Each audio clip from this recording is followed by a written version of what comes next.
So yeah, but this is why I don't trust him now.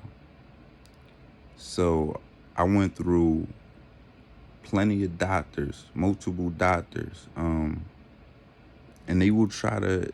They had me on oxycodone. You know, I had to fight to get them to get me what I wanted. And then when I said, you know what, just keep that all that bullshit, I just get medical marijuana. They didn't want to do that. I had to fight them tooth and nail for that. Let's look at the conflict of interest that's embedded in the workman's comp system. Okay. And a lot of people don't look at this. You get happy at the fact you don't have to pay the lawyer up front. And that is a good thing because most people can't afford to pay the lawyer up front. But this is where it gets bad at. If your lawyer don't get paid, if you don't settle, your lawyer don't get paid. So here's where the problem comes in at. I didn't want to fucking settle. I have a very severe condition that they didn't even believe I had. And come to find out after I got off of it, I have another severe condition that's tied to it. Right? So the whole time I'm on this workman's comp or whatever, if you don't settle, your lawyers don't get paid, right? So now if you have a serious, it's cool if it's a little minor condition. A lot of people, take that couple dollars and, you happy, your lawyer get paid. It's a good thing, right? But what about if your condition is serious and everybody want to settle because the lawyers invested some money into your case? The doctors that the lawyers make deals with on both sides, the insurance companies, lawyers, the insurance company and the fucking lawyers, because they're fucking corrupt. So the problem becomes your lawyer is getting paid off of if you settle, but they're not getting paid if you don't settle, right? So a complication is, okay, I'm on oxycodone. It's a bad thing even if you're managing your medication. You cannot show no signs of overuse or dependency or whatever. Actually, I wasn't. I was like only taking it as needed, like it say on the thing, right? So one of these doctors, one of the doctors, he was forcing these stellate gang blocks on me, right? Not forcing them on me because I never took one ever. I was like, fuck that shit, right? And it could have been the right thing for me, but his methods of trying to get me to take these things wasn't correct, and they wasn't right at all.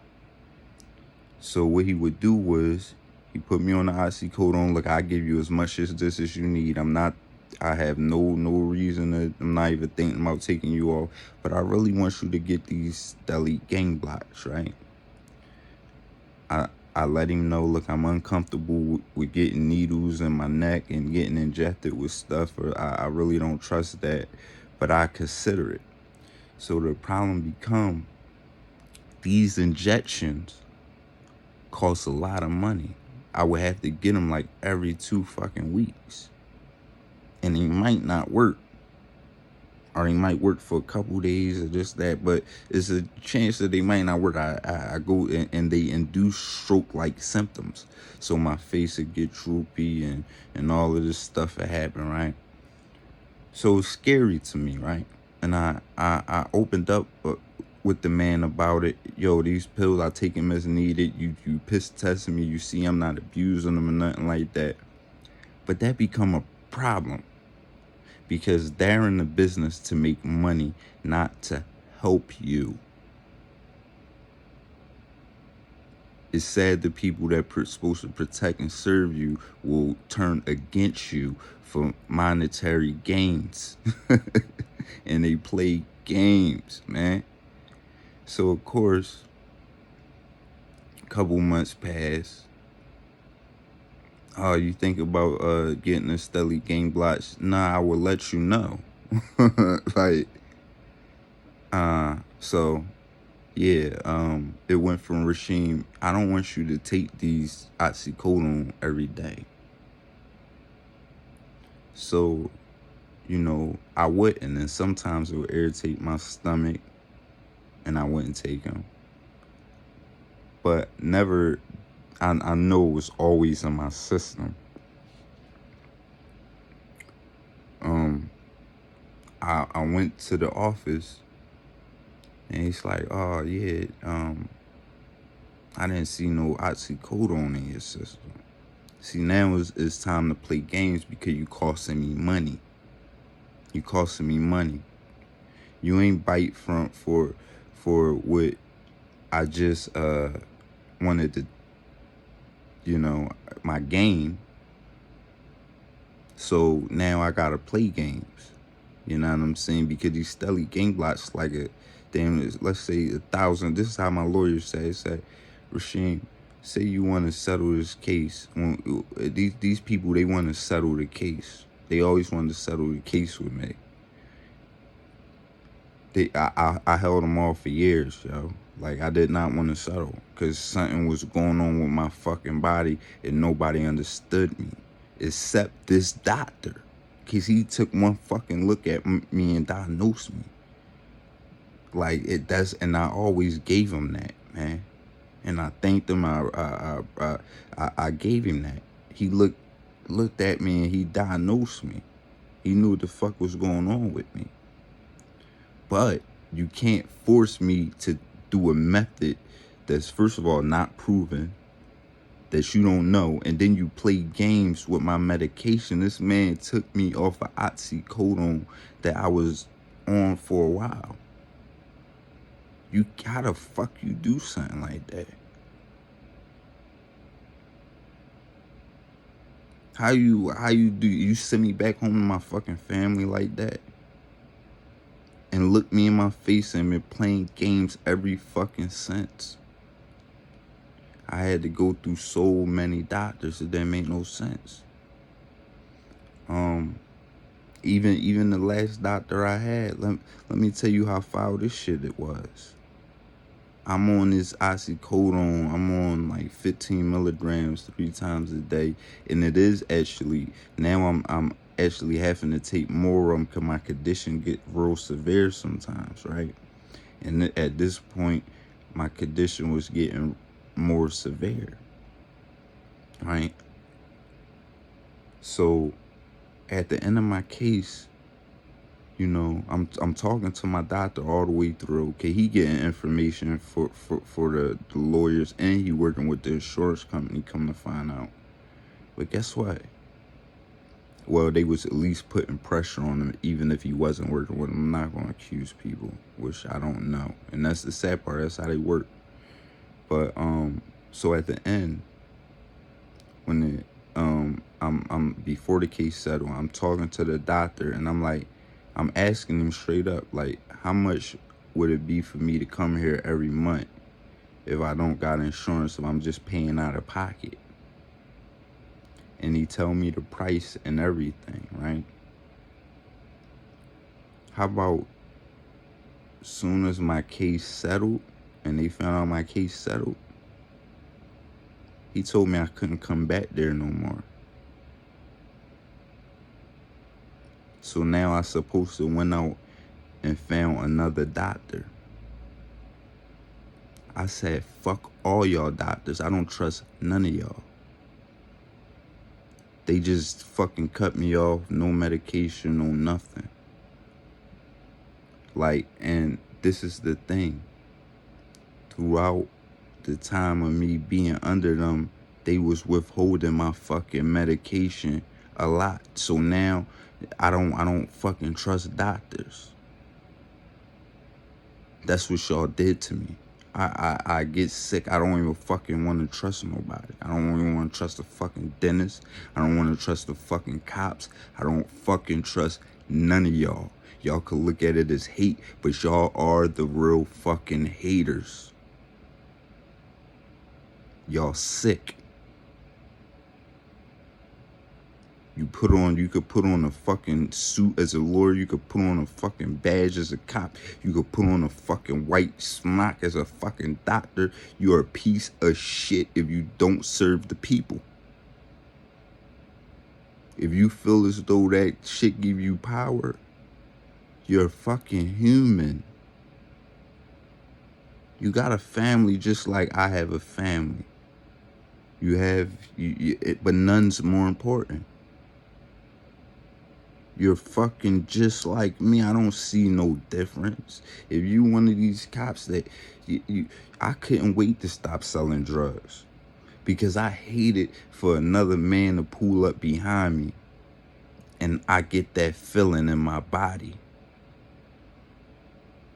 It's just only reason I should have that though is if I'm doing something wrong. Once I stop doing stuff that's wrong,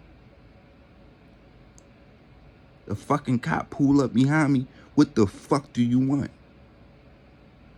I don't have to respect you for antagonizing and harassing me. You're a fucking regular person like me. Actually, I pay you. You know, if you work at these jobs, the jobs will always tell you if they got any fucking sense, the customer is your real boss. They pay your salary. You are here to serve them, really, not me. I've been learned that to the point where as though I started going at the boss if I had to go at the boss, because at the end of the day, the person who ran the place, because at the end of the day, I served these people before I served you. I signed up and signed a contract to serve these people, and many of my bosses will tell you that. And I got to a point where I would tell them when we got into something or whatever, a disagreement, I don't work for you, I work for the people. And they couldn't do nothing. So I got a lecture up a long time ago about the power of good, of actually doing good. That gives you power, not the fucking title, not the badge, not none of that. When you sitting in a big organization, right, and the boss like, yo, this he don't do what I say, he don't fucking listen to me, but he do his job, he do what he signed up to do. He not your slave, he's a servant, and he knows this. And then you're in those buildings that's getting a lot of traffic, and all of the people, you always get the most attention. Everywhere I go, I get a lot of attention. So whereas though most of the people in there, they fucking know me more than everybody else. They know me more than the people over me they got all the real power in the building. But I take the power because the people give me the power. This is documented, and they know I'm like this. And damn near every job I go to, because I serve the fucking people. And I'm good at it. I'm good at being a servant. I love it. I love it. I love for people to come in and me make them feel good about themselves and converse with them and talk about different walks of life. I love that. So I'm gonna sell on that all day. You know? But my problem is when a motherfucker start acting bigger than they are, I'm not letting that slide. And I'm not letting you feel as though you could do that to people. Most of my fights never really about me. It's more about the principle. Oxycodone, I was against oxycodone. But you're not going to tell me I can't take what works for me. And you're not going to give me something that I don't know will work for me. So let me take what I'm used to and let me control it how I'm used to. But it get to a point where it's though, hold on, we gonna do another one.